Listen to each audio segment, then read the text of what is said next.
Ellikqal'a tuman tibbiyot birlashmasiga qarashli Do'stlik oilaviy shifokorlik punkti hududda istiqomat qilayotgan 6300 nafar aholiga birlamchi tibbiy xizmat ko'rsatib kelmoqda.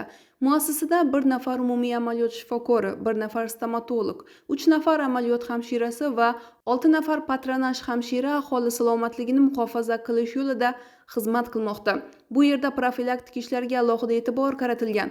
Patronaj hamshiralari har kuni belgilangan reja asosida xonadonlarga tashrif buyurib, homilador ayollar, yosh bolalar, keksalar hamda surunkali kasallikka chalingan bemorlarning salomatligini nazorat qiladi va tibbiy tavsiyalar beradi.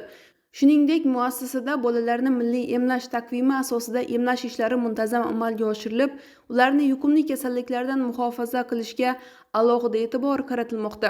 Oilaviy shifokorlik punktida stomatologiya xizmati ham yo'lga qo'yilgan.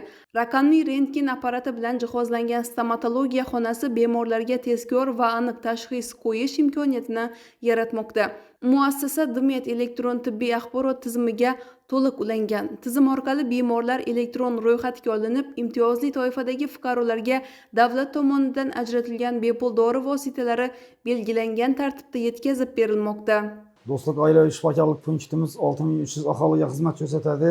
Shunday xizmat ko'rsatishda bu yerda Do'stlik oilaviy shifokorlik punktida bitta umumiy amaliyot shifokori bor, bitta stomatolog bor, 3 ta amaliyot hamshiralarimiz bor, bemorlarni yo'naltirish bo'yicha.